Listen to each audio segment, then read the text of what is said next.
This is chapter number 2, which is differentiation, and this chapter has a few sections. In first section we will discuss about the derivative by definition, which is part of our today's lecture, and then in the next section which we will cover in the next week is the technique of differentiation, and then we have implicit derivative, and then we have a L'Hopital rule. But today we will discuss the derivative by definition. The derivative is in fact the rate of change of something.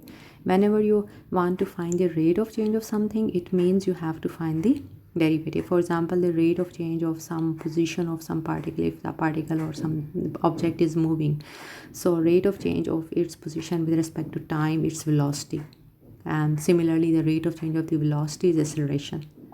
So but derivative by definition, first of all, what's you know about the secant line? Secant line is any line which joins 2 points of a curve. ठीक, curve के ऊपर अगर आपके पास 2 point हैं, this is point A and this is point B, so इन 2 points को अगर आप स्ट्रेट लाइन से ज्वाइन करो, this straight line is called secant line. ठीक, and you know how to find the slope of the secant line or slope of any line. How to find the slope of any line is rise over run, mean that this vertical change divided by this horizontal change. If the coordinate of this point A is x, this x is x coordinate and f of x is its y coordinate, and similarly if this distance is h, so if the coordinate of A is x, so coordinate of B will be x plus h, and its y coordinate will be f of x plus h. So what is this difference then? This vertical difference. So the vertical y coordinate of the second point is x plus h and the y coordinate of the first point is f of x.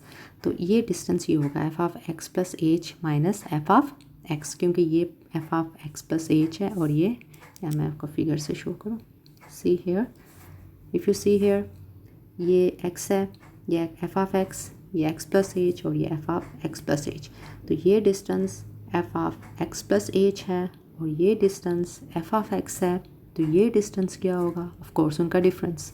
So this difference which is the vertical change is this one and this horizontal change.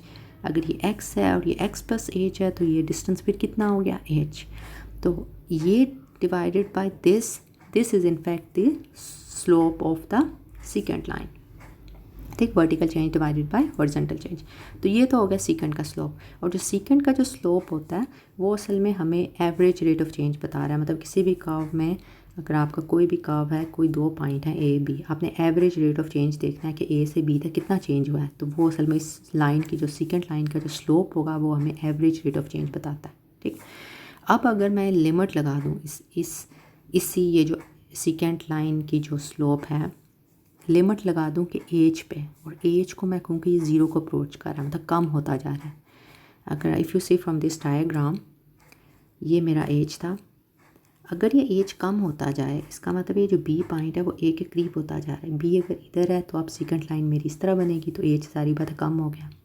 अगर B और करीब आए तो ये as और कम हो गया.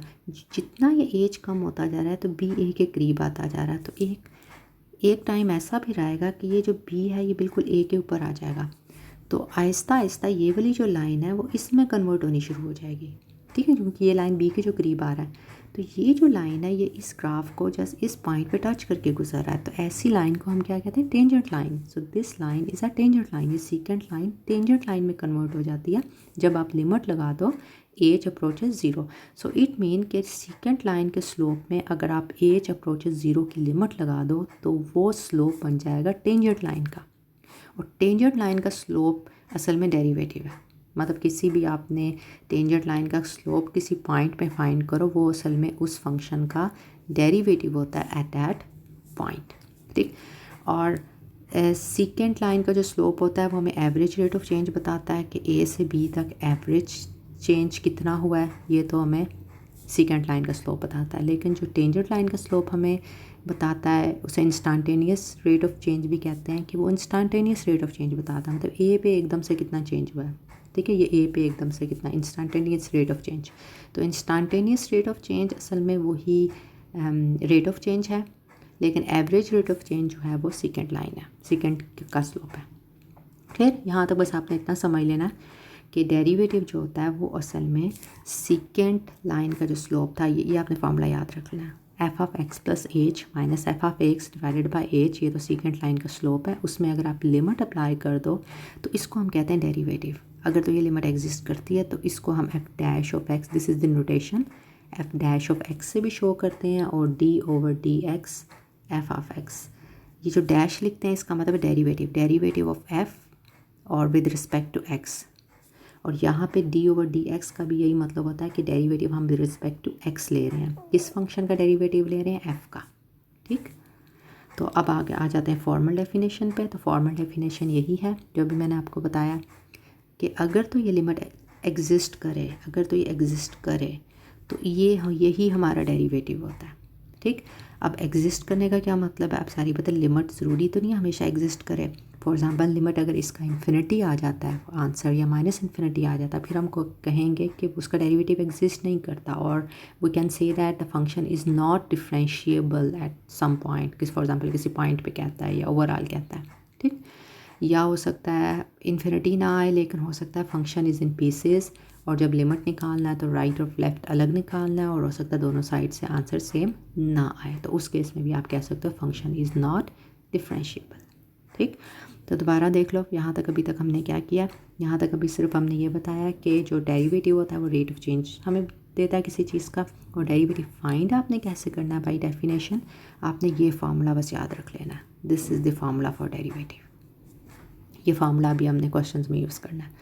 तो ये लिमिट अगर एग्जिस्ट करेगी तो हम कहेंगे द फंक्शन इज़ डिफरेंशिएबल। ठीक, अब आगे आ जाते हैं नोटेशन फॉर इसका राइट, क्योंकि मैंने कहा था कि सम टाइम हो सकता है फंक्शन आपका पीसेस में हो। अगर हमारा फंक्शन पीसेस में है तो अब डेरिवेटिव के केस में हम राइट और लेफ़्ट लिमिट कैसे शो करें, तो right side derivative and left side derivative. Right side के लिए हम ये नोटेशन यूज़ करते हैं, इस f के नीचे सब इंडेक्स में प्लस साइन का मतलब है कि इसका डेरिवेटिव फ्रॉम राइट साइड है, मीन कि हम उस x को राइट साइड से अप्रोच कर रहे हैं। ठीक है, और दूसरे साइड पे जब लिमिट है तो यहाँ पर हम ज़ीरो के ऊपर प्लस लिख देते हैं। ज़ीरो के ऊपर प्लस का ये मतलब नहीं है कि ज़ीरो को राइट साइड से आ रहा है, आ सारी पता है x को ही रहा है, x को राइट साइड से अप्रोच कर रहा है। ये जस्ट नोटेशन है ताकि उस दोनों में हम फ़र्क रख सकें, हमें पता नहीं ना चलेगा कौन सा राइट है कौन सा लेफ्ट है। तो सारी पता ये तो एच हमेशा ज़ीरो को ही अप्रोच करेगा, क्योंकि ये तो it's a part of the formula. क्यों आप फार्मूले में देखो यहाँ पे कोई और नंबर को अप्रोच नहीं करेगा, एच ने हमेशा ज़ीरो को ही अप्रोच करना है। ठीक, तो ज़ीरो के ऊपर प्लस लिखने का मतलब होगा कि हम वो जो x है उसको राइट साइड, वो जो जिस पॉइंट पे डेरिवेटिव निकालना है, जारी बात है किसी पॉइंट पे निकालते हैं ना डेरिवेटिव, उसको राइट साइड से अप्रोच कर रहा है, और एच के ऊपर माइनस का मतलब है कि हम उस x को लेफ़्ट साइड से अप्रोच करें। तो दो जगह हम नोटेशन लिखते हैं, एक ज़ीरो के ऊपर लिखते हैं प्लस माइनस, और एक इसके नीचे सब इंडेक्स में राइट साइड से प्लस लिखते हैं और लेफ़्ट साइड्स पे माइनस लिखते हैं, और ये दोनों अगर सेम है तो लिमिट एग्जिस्ट करती है। ठीक, तो लिमिट मतलब ये वही डेरिवेटिव था ना, डेरिवेटिव का वही फार्मूला है जो पहले बताया। ये लिमिट तब एग्जिस्ट करेगी जब इसका राइट और लेफ़्ट सेम है, मीन कि ये एग्जिस्ट तब करेगी जब ये राइट और लेफ़्ट दोनों उनका सेम हो। क्वेश्चन से आपको ज़्यादा क्लियर होगा।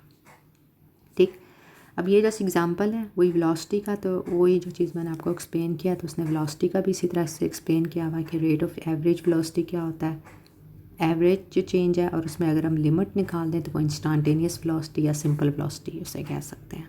ठीक, और आपके जो वेलोसिटी और स्पीड में फ़र्क होता है, जो कार की जो स्पीडोमीटर में आपको जो स्पीड शो हो रही होती है वो स्पीड होती है, वो वेलोसिटी नहीं होती, इसमें डायरेक्शन नहीं शो हो रहा होता कि इंक्रीज़ हो रहा है डिक्रीज़ होता है, वो जैसे आपको उस टाइम का स्पीड शो कर रहा होता है। ठीक, यहाँ पे एग्जांपल देख लेते हैं, आप जो प्रूफ अपने करने हैं। डेरिवेटिव किसी भी कांस्टेंट फंक्शन का ज़ीरो होता है, ये आपने प्रूव करना है। Show that the derivative of a constant function is zero. Constant function mean के F of X is equal to 5, F of X is equal to -2, these are the constant function. अगर आपने इसका derivative निकालना हो तो इसका derivative zero होता है, लेकिन प्रूव करना है वाई इट्स ज़ीरो। ठीक, प्रूफ जब भी आपने करना है इट्स मीन के डेरिवेटिव बाय डेफिनेशन। ठीक, डेरिवेटिव बाय डेफिनेशन कौन सी, मीन के ये लिमिट का ये फार्मूला आपने बस याद रखना है। मेन चीज़ इस जो आज का जो लेक्चर है उसमें है ही बस ये फार्मूला। ठीक, बस इसी में आपने बार बार क्वेश्चन सॉल्व करने हैं। तो अब इस फार्मूले को आपने सॉल्व कर लेना है। एफ ऑफ एक्स आपको दिया हुआ है, एफ ऑफ एक्स क्या है, ए है, फार्मूला आपका ये है।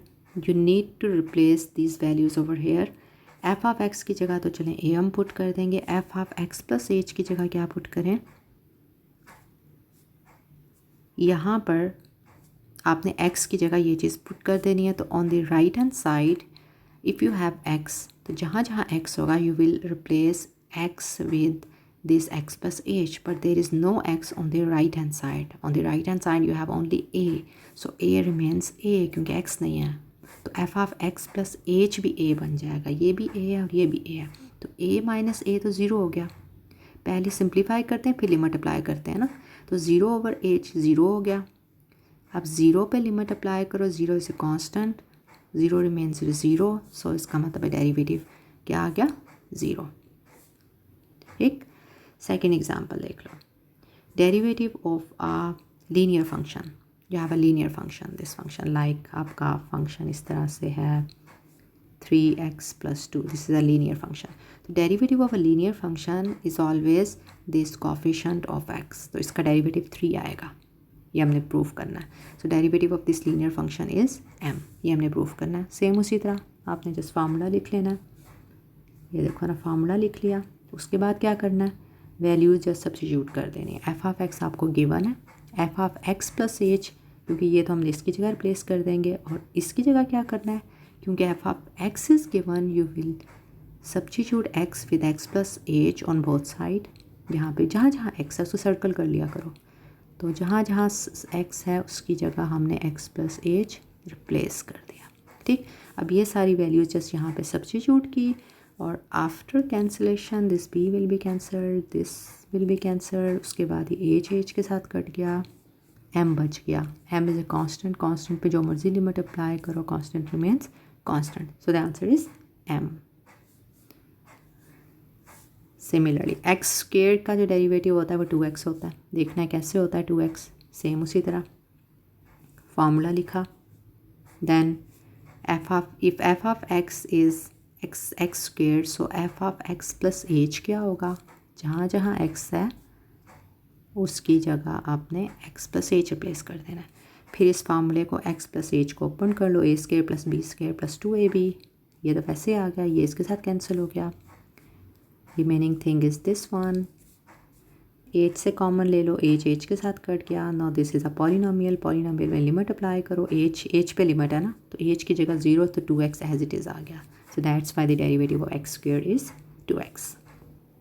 इन द एग्जाम्पल नंबर 4 यहाँ पे आपने शो करना है द फंक्शन इज़ डिफरेंशिएबल। जब भी कहना शो करो तो इसका मतलब है आपने डेरिवेटिव बाय डेफिनेशन यूज़ करना है। ठीक, इन सारे क्वेश्चन में देख लो, यहाँ पे तो खुद उसने मेंशन किया हुआ use formal definition of derivative, this is the formal definition of derivative. कुछ जगह कह रहा है कि शो डैट, तो शो डैट का भी यही मतलब है कि आपने डेरिवेटिव बाय डेफिनेशन से शो करना है। ठीक, तो एग्जाम्पल नंबर 4 में भी आपने शो करना है कि इसका जो डेरिवेटिव है, show that the function is differentiable. Function is differentiable यही है कि मीन कि इसका डेरिवेटिव एग्जिस्ट करता है। तो जब भी कहे कि show that the function is differentiable या show that the derivative of this function is this या शो बाय फॉर्मल डेफिनेशन, तो सारे का मतलब एक ही है, मीन कि आपने ये फार्मूला यूज़ करना है। ठीक, डिफरेंशिएबल पहले देखना है इसका डेरिवेटिव एग्जिस्ट करता है, उसके बाद कह रहा है कि एफ डैश ऑफ 9 में फाइंड करना है। अब आपके पास 2 वेज हैं, आप इस 9 को, क्योंकि ये x की जगह 9 है, आप इस फार्मूले में जहाँ जहाँ x आप पहले 9 पुट कर सकते हो, इधर भी 9, इधर भी 9, ये 9 का स्क्वायर हो जाएगा, ये भी 9, ये 9 का स्क्वायर, ये 9 हो जाएगा, ये 9 हो जाएगा, ये 9 हो जाएगा, ये 9 और ये 9, आंसर 18। या तो आप स्टार्ट में जब फार्मूला लिखोगे x की जगह पे ये नंबर पुट कर दो, एक तो ये काम कर सकते हो। दूसरा कर सकते हो, अगर आपने स्टार्ट में नहीं करना पुट, तो आप जिस तरह सॉल्व करते हो तो उस तरह सॉल्व कर लो, जिस तरह भी हम करते हैं, जैसा हमने पिछला क्वेश्चन किया। आंसर जो आएगा बाद में उसकी जगह 9 पुट कर दो। ठीक, दोनों वे से कर सकते हो। एग्जाम्पल नंबर 5 में देख लो, तो ये रेसिप्रोकल फंक्शन जो होता है 1/x, उसका डेरिवेटिव होता है -1/x। तो 1/x का डेरिवेटिव हमेशा होगा दिस मीन डेरिवेटिव -1/x²। ये प्रूव करना है क्यों होता है। सेम उसी तरह पहले हमने फार्मूला लिखा, एफ ऑफ एक्स अगर ये है तो F of x plus h क्या होगा, दिस वन, रिप्लेस किया, एलसीएम ले लिया, ये चीज़ नीचे मल्टीप्लाई हो जाएगी, उसके बाद एक्स एक्स के साथ कट गया, एच भी एच के साथ कट गया, remaining thing is this one is a rational function, limit apply करना है एच पे, ये 0 हो गया, x into x is x squared, so this is -1/x² is your answer. ठीक, अच्छा अब यहाँ पे आपने निकालना है -2x² का at x is equal to -1। Same उसी तरह डेफिनेशन हमने लिखी, इसमें हमने पहले पुट कर दी। वही मैंने कहा आप पहले पुट कर सकते हो क्योंकि -1 पे निकालना है, या बाद में पुट कर सकते हो। ये असल में x था, यहाँ पर भी x था, यहाँ पर भी x था, जिसको मैंने -1 से रिप्लेस कर दिया। ठीक, रिप्लेस करने के बाद अब आप देखो you need the value of f(-1) and you need the value of f(-1 + h). तो वो कहाँ से आएगी? फंक्शन से आएगी ना। फंक्शन क्या है? y equal to -2x²। y mean के f(x), this is in fact f(x) -2x²। तो f(1) चाहिए, you just need to replace this x with -1। तो -1 का स्क्वायर तो 1 हो गया, तो दैट इज़ -2। तो इसलिए इसकी जगह आप -2 लिख दोगे। सेम इसी तरह सेकंड की जगह, सेकंड में आपने इस x की जगह क्या पुट कर देना? -1 + h, और उसका -2 और वो स्क्वायर लोगे खोलने के बाद। यहाँ पे ये सारा लिखा हुआ है, ये आप देख सकते हो। ठीक है, वो आपने सारी वैल्यूज़ यहाँ पे लिखी।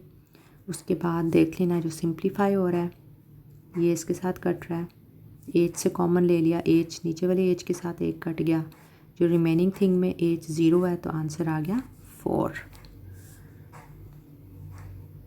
स्क्वायर रूट ऑफ x का जो डेरिवेटिव होता है, स्क्वायर रूट ऑफ x का डेरिवेटिव होता है 1/2 स्क्वायर रूट ऑफ x। ठीक है, अब देख लो कांस्टेंट फंक्शन का डेरिवेटिव क्या था। ये साथ साथ चीज़ें आप याद करते जाओ जो इंपॉर्टेंट चीज़ें, क्योंकि आगे जो नेक्स्ट सेक्शन में हमने जब बाय टेक्निक्स करने हैं तो उसमें तो हमने डायरेक्ट ये यूज़ करने हैं। कांस्टेंट का डेरिवेटिव 0 है। ठीक, किसी फॉर एग्जांपल mx+ इस तरह से कुछ है, लीनियर फंक्शन है, तो इसका डेरिवेटिव ये m है, इतना हमने बताया। और क्या था? 1/x का जो डेरिवेटिव था वो -1/x² था। और अब हमने स्क्वायर रूट ऑफ x का डेरिवेटिव जो करने लगे हैं वो 1/2 स्क्वायर रूट ऑफ x है। ठीक, अब स्क्वायर रूट ऑफ x का देखना है कि 1/2 स्क्वायर रूट ऑफ x कैसे है। सेम उसी तरह फार्मूला लिखा, f(x) is square root of x, so f(x + h) will be x + h का स्क्वायर रूट, क्योंकि you need to just replace x with x + h। यहाँ पे आने के बाद if you apply the limit now it will be 0/0 form, क्योंकि देखोगे square root of x minus square root of x will be 0, क्योंकि H 0 जब कर दोगे और नीचे वाला भी 0 है तो 0/0 फॉर्म हो जाएगी। तो जब भी 0/0 फॉर्म हो जाए तो you have to simplify it. So how we will simplify it? We will rationalise it. You need to multiply and divide with this thing. I multiplied here and divided with here. उसके बाद ये a - b, a + b से a² - b², ये बन गया। नीचे ये आ गया, x के साथ कट गया, h के साथ कट गया, ये बच गया। अब लिमिट अप्लाई करो तो अब ये आ जाएगा 1/2 स्क्वायर रूट ऑफ x। ठीक, अब आ जाते हैं ट्रिगोनोमेट्रिक फंक्शन पे। साइन, टैन और सीकेंट का एग्जांपल्स में सॉल्व किया हुआ है, और कॉस, कॉट और कोसेकेंट का आपने as a practice question exercise में मैंने आपको देना है। ठीक, तो सेम मेथड सेम है। तो साइन x का डेरिवेटिव कॉस x होता है, साइन x का डेरिवेटिव कॉस x होता है, लेकिन आपने देखना कैसे होता है। f(x) साइन x है, तो f(x + h) क्या होगा? x की जगह आप x + h लिख दोगे। फार्मूले में आपने रिप्लेस कर दिए वैल्यूज़। अब यहाँ पे आपने ये वाला फार्मूला लगाना है। आपने मैथ 101 में पढ़ा था या FSC में पढ़ा था, sine of first angle minus sine of second angle क्या होता है? 2 टाइम्स कॉस ऑफ एंगल्स का सम करते हैं, उसे 2 पे डिवाइड करते हैं, फिर साइन ऑफ एंगल्स को सब्ट्रैक्ट करते हैं, उसे 2 पे डिवाइड करते हैं। ये फार्मूला है। तो यहाँ पर आपका अगर ये a है, if this one is your a and this one is your b, तो क्या होगा?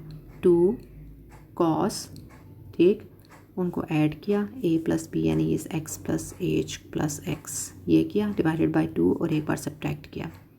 उसके बाद सिंप्लीफाई किया, ये x के साथ 2x हो गया, ये वाला x इसके साथ कट गया, तो ये आपका ये चीज़ हो गई। ठीक, अब नेक्स्ट स्टेप में ये किया है कि इस 2 को मैं इस h के नीचे लिख सकती हूँ कि नहीं? बिकॉज 2 को I can write it as 2/1/2। किसी भी नंबर को, मतलब 2 को अगर मैंने डिनोमिनेटर में लिखना हो तो 1/2 करके लिखूँगी, ताकि वो 2 के इक्वल होता है। तो इस 2 को अगर मैंने नीचे h/2 करके लिख सकती हूँ। क्यों लिखना चाह रही हूँ? ताकि ये चीज़ sine of some angle divided by same angle when that angle approaches 0 is 1, so ताकि ये चीज़ मेरी 1 हो जाए। ठीक, और रिमेनिंग थिंग जो रह जाएगी उसको मैं वैसे लिख लूँगी। तो ये चीज़ 1 हो जाएगी जब इसमें लिमिट अप्लाई होगा, और इसमें जब एच 0 होगा तो ये 2 के साथ कट गया, तो कॉस ऑफ एक्स के इक्वल आ गया। That's why the derivative of sine of x is cos of x. अब tan का भी सेम उसी तरह, tan of x is this thing, so tan of x plus H, F of x plus H will be tan of x plus H. ये formula लिखा, substituted the value over here. उसके बाद यहाँ पर ये tan वाला formula लगाया, इसमें लगाया फर्स्ट टर्म में। tan of first angle plus tan of second angle होता है tan of first angle plus tan of second angle divided bye 1 minus their product, इनके tan of first angle into tan of second angle. ये हमने यहाँ formula लगाया। उसके बाद LCM लिया, एलसीएम लेने के बाद सिंप्लीफाई किया, ये इसके साथ कट गया, tan ऑफ एच के साथ कॉमन ले लिया, ठीक। उसके बाद क्या किया, 1 plus tan square second square के इक्वल होता है, ये भी फार्मूला आपने 101 में किया होगा। और tan साइन ओवर कॉस के इक्वल होता है, तो tan ऑफ एच की जगह हमने लिख दिया sine H over cos of H second square as it is आ गया, और ये नीचे वाली चीज़ें एज इट इज़ आ गई। उसके बाद अगर आप देखो ये साइन ऑफ एच ऊपर और ये एच नीचे है, तो इसको हम अलग कर लेंगे ताकि ये 1 हो जाए। बाद में ये सेकेंड स्क्वायर ऊपर आ गया और ये कॉस नीचे चला जाएगा, क्योंकि नीचे के साथ मल्टीप्लाई होता है ना, ये नीचे आ गया, ठीक। अब लिमिट अप्लाई करो, ये पहला तो 1 आ गया, इसमें ये तो x है, इस पे तो लिमिट नहीं लगेगा, h पे लगेगा। कॉस ऑफ 0 1 होता है, tan ऑफ 0 0 होता है, this will make this whole term 0, तो आ जाएगा 1 minus 0, but cos of 0 is 1, तो नीचे आ जाएगा 1, और ऊपर आपका क्या था, second square, so that is answer. So tan का डेरिवेटिव इज़ सेकेंड स्क्वायर, ठीक। तो याद हो गया, साइन का डेरिवेटिव इज़ कॉस और tan का डेरिवेटिव इज़ सेकेंड स्क्वायर। अब सेकेंड का डेरिवेटिव देखते हैं। सेकेंड का भी सेम उसी तरह आपने करना है, जस्ट सेकेंड को आपने रिप्लेस कर देना 1 ओवर कॉस से, because second is the reciprocal of cos. तो यहाँ पे पहले तो आपने फार्मूले में तो पुट कर दिया ना एज इट इज़, उसके बाद आपने सेकेंड को 1 ओवर कॉस करके लिख दिया, उसके बाद आपने इसका एलसीएम ले लिया, ये आ गया, ठीक। उसके बाद आपने दोबारा जैसा साइन में किया था ना, sine of first angle minus sine of second angle, cos का ये फार्मूला होता है, cos of first angle minus cos of second angle is minus 2 times sine of angles का sum divided by 2 and then sine angle का difference divided by 2। First angle A is X and B is X plus H. तो इसमें जैसा आपने फार्मूले में replace की values, उसके बाद सेम उसी तरह अगर आप आफ्टर सिंप्लीफाई पहले उसको थोड़ा बहुत किया। अब ये वाला 2 है, ये मैं इसके नीचे ले जाती हूँ ताकि ये h ओवर 2 और ये साइन h ओवर 2 ये 1 हो जाए, और बाकी जो चीज़ें रह जाएंगी उससे मैंने अलग कर ली। अलग करने के बाद उसमें लिमिट अप्लाई कर दिया, लिमिट क्योंकि h पे है, h 0 हो जाएगा, यहाँ पे भी h 0 हो जाएगा, ये तो x है, ये 2 के साथ कट गया, साइन ऑफ x ऊपर आ गया, ये cos of x into cos of x, ये हमने लिख दिया cos x into cos of x। इसको जैसा हमने अब री राइट किया, एक कॉस अलग कर लिया और एक को मैंने साइन के नीचे लिख दिया ताकि ये साइन के नीचे ये tan बन जाए और 1 ओवर कॉस सीकेंट, तो ये आ गया secant into tan। So derivative of secant is secant into tan। So derivative of sine is cos, derivative of tan is secant square and derivative of secant is secant into tan, ठीक। और derivative of cos और cosecant और cot आपने खुद निकालने।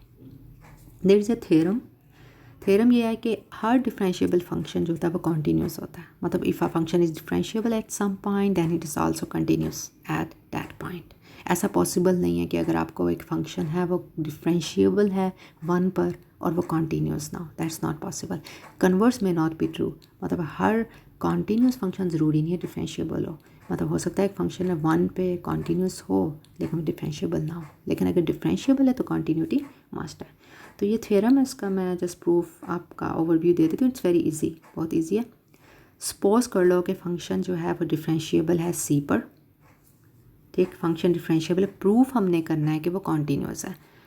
Since the function is differentiable at C, तो इसका मतलब है डेरिवेटिव का फार्मूला हम लगा सकते हैं, क्योंकि डिफरेंशिएबल है, डिफरेंशिएबिलिटी को आपने प्रूफ नहीं करना, you assume that the function is differentiable.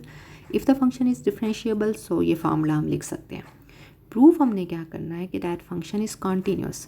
Continuity, if you remember continuity किस तरह चेक करते हैं, एग्जैक्ट वैल्यू डिफाइंड हो फिर लिमिटिंग वैल्यू हो और फिर लिमिट और एग्जैक्ट वैल्यू सेम हो।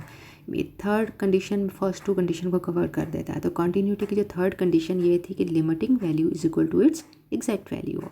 तो ये चीज़ हमने प्रूव करनी है। अगर हम ये चीज़ प्रूव कर दें तो उसका मतलब थ्योरम हमारा प्रूफ हो गया। तो ये चीज़ हमने अज्यूम की हुई है और ये चीज़ हमने प्रूफ करनी है।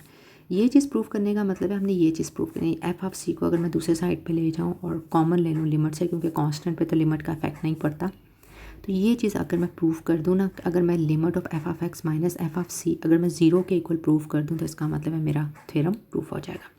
तो मैं इसकी लेफ्ट हैंड साइड ले लेती हूँ और देखती हूँ कि ज़ीरो के इक्वल आता है कि नहीं। तो मैंने ये लेफ्ट हैंड साइड को लिया। उसके बाद क्या किया, उसके बाद मैंने फर्स्ट नंबर को अगर सी है तो सेकंड को एक्सपोज कर लिया और ये एज उनके दरमियान का डिस्टेंस है। तो ये एक्स किस तरह लिखा जा सकेगा, सी में मैं एज ऐड करूँगी तो एक्स आएगा। ठीक, तो मैंने इस एक्स को रिप्लेस कर दिया है किससे, सी प्लस एज से। ठीक, जब ये मैं एक्स को सी प्लस एज से रिप्लेस करूँगी, क्योंकि एज मैं ख़त्म करना चाह रही हूँ, मैं चाह रही हूँ कि सॉरी मैं इन टर्म ऑफ एज लिखना चाह रही हूँ ताकि इस फार्मूले में एज है और इसमें नहीं है। मैं चाह रही हूँ ये वाला फार्मूला किसी तरह यूज़ हो, तो लिख सकते हैं ना।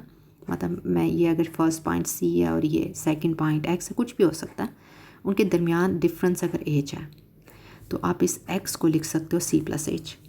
ठीक, और अगर एक्स सी को अप्रोच कर रहा है, क्योंकि यहाँ पर सी को अप्रोच कर रहा है, जो एक्स सी को अप्रोच कर रहा है तो ये एज क्या हो रहा है, कम हो रहा है ज़्यादा हो रहा है। ये एक्स सी को अप्रोच कर रहा है, कम हो रहा है ना, तो एज किसको अप्रोच कर रहा है, ज़ीरो को।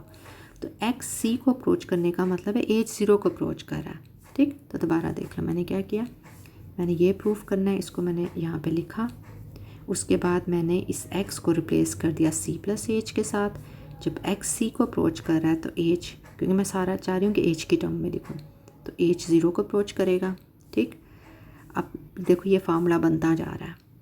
ठीक, इसमें सिर्फ एज नहीं है नीचे, सो मैं उसको मल्टीप्लाई एंड डिवाइड करके नीचे एज ले आऊँगी। अब ये वाला जो पार्ट है ये मुझे पता है एफ डैश ऑफ सी है बाई दिस, क्योंकि ये जूम किया हुआ है। रिमेनिंग थिंग सिर्फ एच बच गया। इस पे अलग लिमिट अप्लाई होगा, इस पे अलग लिमिट अप्लाई होगा। फर्स्ट वाले पे लिमिट अप्लाई होगा तो एफ डैश ऑफ सी देगा। ठीक, नेक्स्ट पे जब लिमिट अप्लाई होगा तो वो ज़ीरो देगा। Zero into F dash of C zero हो गया। यही तो प्रूफ करना था कि ये ज़ीरो है। ठीक है, proof just I will not give you in the exams और क्विज़ेस द प्रूफ्स आपको सिर्फ समझने के लिए कि आ कैसे रहा है, कि why a differentiable function is continuous. Okay, converse true नहीं है। जैसा ये एग्जांपल देख लो, एब्सलूट वैल्यू जो है कह रहा है कि ये प्रूफ करें कि कॉन्टीन्यूस है ज़ीरो पर, लेकिन ये डिफरेंशिएबल नहीं है ज़ीरो पर। ठीक, प्रूफ करते हैं पहले, कॉन्टीन्यूटी चेक करते हैं। If you remember how to prove the continuity, first of all the exact value should defined, mean कि F of zero exact value के लिए the first function because the equality is here, तो zero का मतलब zero का absolute value ये वाला function choose किया, तो ज़ीरो का absolute value is zero which is a number which is defined, so it satisfies the first condition of continuity. Now what is the second condition of continuity? The limit exists, and limit कब exist करती है, अगर तो function PCs में है तो right और left limit दोनों साइड से सेम होना चाहिए। तो राइट साइड लिमिट हमने एफ का निकाला, और राइट साइड के लिए कौन सा फंक्शन चूज़ करना है, first one, because this is for right side. तो एफ ऑफ एक्स की जगह एक्स पुट किया, लेकिन जब लिमिट ज़ीरो इधर पुट की तो वो ज़ीरो हो गया। ठीक, सिमिलरली लेफ्ट हैंड साइड के लिए माइनस एक्स पुट किया, तो लेकिन क्योंकि एक्स ज़ीरो है तो minus zero again zero, both side से ज़ीरो है, सो इसका मतलब लिमिट तो एग्जिस्ट करती है, ज़ीरो है। थर्ड कंडीशन क्या होता है, उसमें देखते हैं क्या ये एग्जैक्ट वैल्यू जो निकाली और ये लिमिटिंग वैल्यू सेम है कि नहीं। ये लिमिटिंग वैल्यू एग्जैक्ट वैल्यू के सेम है, तो इसका मतलब फंक्शन इज़ कॉन्टीन्यूस। अब डिफ्रेंशिएबिलिटी के लिए क्या करना है, फर्स्ट ऑफ ऑल आपने वही फार्मूला लगाना है बाय डेफिनेशन। ये बाई डेफिनेशन वाला फार्मूला लिखा, उसमें एक्स की जगह, क्योंकि ज़ीरो पे निकालना है डिफरेंशिएबिलिटी, तो एक्स की जगह ये एक्स था असल में, एक्स की जगह मैंने ज़ीरो रिप्लेस कर दिया। ज़ीरो रिप्लेस करने के बाद आपने उसकी वैल्यूज़ रिप्लेस करनी है।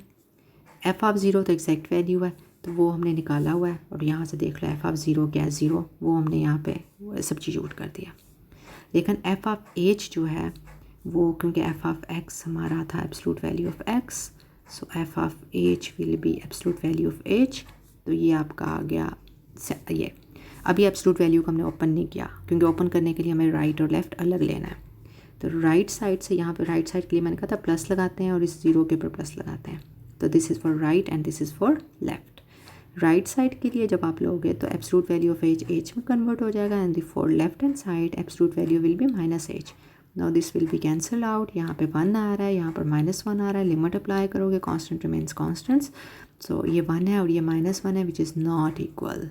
इक्वल नहीं है तो इसका मतलब है ये डेरिवेटिव उसका एग्जिस्ट नहीं कर रहा, क्योंकि लिमिट इक्वल नहीं है तो ये जो लिमिट ओवरऑल है, ठीक, ये एग्जिस्ट नहीं करते ज़ीरो पर। इसका मतलब function is not differentiable. Example number 12 आप लोग खुद देख लेना। इसी तरह एग्जाम्पल नंबर 13 में एक्सप्लेन कर देती हूँ। 13 भी देखो, फंक्शन इज़ इन पीसेस। आपने प्रूव करना है ये कॉन्टीन्यूस भी है और डिफरेंशिएबल भी है। 1 पर देखना है। कॉन्टीन्यूटी सेम उसी तरह, exact value first function choose करोगे exact value because the equality is here, ठीक। तो that is your exact value है 2। लिमिटिंग वैल्यू राइट साइड के लिए वाला function second one, left side के लिए फर्स्ट फंक्शन, उसमें वैल्यूज़ पुट की। यहाँ से भी 2 आ रहा है, इधर से भी 2 आ रहा है, तो ऑफ कोर्स लिमिट है। एग्जैक्ट वैल्यू भी 2 है तो limiting value is equal to exact value, so the function is continuous at 1। ये तो कॉन्टीन्यूटी की कंडीशन। अब डिफरेंशिएबिलिटी का फार्मूला लिखा, x की जगह 1 पुट किया, f(1) एग्जैक्ट वैल्यू इक्वेशन से निकाल ली 2, तो दी हुई थी ना इक्वेशन में, इक्वालिटी जहाँ लिखी हुई थी उसमें पुट कर दिया 1। अब यहाँ पर अगेन f(1 + h) निकालना है, लेकिन you have 2 function because function is given in the pieces. So which function you will choose, first one और the second one, according to the right और left side. So right side हमने लिखा, again remember ये f'+1 का ये जो मैंने zero के ऊपर प्लस लिखा है, डजंट मीन कि ज़ीरो को राइट साइड से अप्रोच कर रहा है। अप्रोच ही उसी नंबर को कर रहा होता है जिस नंबर पे आपने डेरिवेटिव निकालना होता है। तो इस प्लस साइन लिखने का मतलब सिर्फ होता है कि उसको डिफ्रेंशिएट करे लेफ्ट और राइट, ताकि मिक्स ना हो। तो इस +0 का मतलब बस 1 को राइट साइड से अप्रोच कर रहा है, ठीक, क्योंकि 1 पे निकाल रहे हैं। तो 1 के राइट साइड पे कौन सा फंक्शन था जो 1 से ग्रेटर था, सेकंड वन। तो इसका मतलब है f ऑफ वो जो 1 + h था, इसमें मैंने सेकंड फंक्शन चूज़ करना है which is 2x। So 2x, x की जगह क्या पुट करना है 1 + h, क्योंकि मेरा इनपुट 1 + h है। तो ये पुट किया, उसके बाद ये 2 के साथ कट किया, ये 2h बच गया, h भी h के साथ कट किया तो 2 बच गया, 2 पे लिमिट अप्लाई होगा 2 रहेगा। सिमिलरली जब आप लेफ़्ट साइड से लोगे, लेफ़्ट साइड ऑफ 1, सो वो जो लेफ़्ट साइड वाला फंक्शन है यहाँ पर वो चूज़ हुआ। उसके बाद ये स्केयर ओपन कर लो, कुछ चीज़ें कैंसिल आउट होनी शुरू हो जाएंगी। एज से भी कॉमन ले लो, एज नीचे वाले के साथ कैंसिल हो गया, ठीक। और कैंसिल होने के बाद आपका आंसर, सॉरी ये यहाँ पर ये एज नहीं है क्योंकि ये एज इस नीचे वाले के साथ कैंसिल आउट हो गया था। यहाँ पर सिर्फ एज +2 है, तो 0 अप्लाई करोगे तो आंसर विल बी ओनली 2, ठीक है। ये करेक्ट कर लेना, यहाँ पर एज नहीं है क्योंकि ये कैंसिल आउट हो चुका हुआ था। तो आपका आंसर आ गया 2। दोनों साइड से 2 है तो इसका मतलब डिफरेंशिएबल है, तो फंक्शन इज़ डिफरेंशिएबल, क्या। सम टाइम हो सकता है कि फंक्शन पीसीज में ना हो लेकिन still function is not differentiable हो। एक तो ये ना अपने पीसीज में फंक्शन था और वो लेफ़्ट और राइट लिमिट सेम नहीं आ रही थी, इस तरह एब्सोल्यूट वैल्यू वाला फंक्शन हमने देखा था, ठीक। अब यहाँ पे एक ही पीस है फंक्शन का, पीसीज में नहीं है, लेकिन ये डिफरेंशिएबल नहीं है 0 पर, क्योंकि इसका जब अपने ये डेरिवेटिव बाय डेफिनेशन निकाला तो इस पर जब लिमिट निकाला तो आप देखोगे कि इन्फिनिटी आ रहा है, क्योंकि 1/0 इन्फिनिटी है। तो इसमें आपका कहोगे ये फंक्शन डिफरेंशिएबल नहीं है, ये आप देख लेना खुद से, it's easy. Now the last topic of this section 1 of chapter number 2, इसमें है कि इक्वेशन ऑफ टेंजेंट लाइन। इसमें कुछ भी नहीं है, जस्ट आपने ये फार्मूला याद रखना है। This is equation of line, if you remember y - y1 is equal to mx - x1, ठीक। If you remember from 101, this is the equation of the line where m is the slope and x1 y1 is the point. तो ये वही चीज़ है असल में, ये equation of line है, तो ज़ाहिर बात tangent line itself is a line, और ये f' ऑफ a क्या है, उसका उस पॉइंट पे स्लोप है, ठीक। f ऑफ a क्या है, ये असल में y1 है, और ये a क्या है, ये वो हमारा x1 है। तो ये लाइन की इक्वेशन है। तो इक्वेशन ऑफ टेंजेंट लाइन आपने जब भी निकालना है तो जस्ट आपने ये इस फार्मूले में वैल्यूज़ पुट कर देनी है, f ऑफ a की और एफ डैश ऑफ ए की। एफ डैश ऑफ ए से हमें डेरिवेटिव है। एफ ऑफ ए तो जो फंक्शन गिवन होगा, जिस तरह आपका ये फंक्शन एफ ऑफ एक्स आपका, क्योंकि वाई एफ ऑफ एक्स होता है ना, ये आपका अगर ये है और पॉइंट ये एक्स है, ये वाई है। अगर ये वाई ना भी देता तो यू विल फाइंड इट, आप इसमें पुट कर दोगे एफ ऑफ 1, तो वाई एफ ऑफ 1 क्या आ जाएगा 2, ये जो 2 होता है ये एफ ऑफ 1 होता है। तो यहाँ पर आपने एफ ऑफ ए की जगह ए इज़ 1, तो ये 2 पुट कर देना है और एफ डैश की जगह डेरिवेटिव निकालोगे। उसी तरह बाय डेफिनेशन निकालने के बाद आपने ये वैल्यूज़ भी इधर 1 पुट कर दिया और इधर 4। ठीक, कुछ भी नहीं है, बस आपने फार्मूले में डेरिवेटिव आपको आ गया निकालना बाय डेफिनेशन, आपने बस ये वैल्यूज़ पुट कर देनी और that will be your equation of tangent line.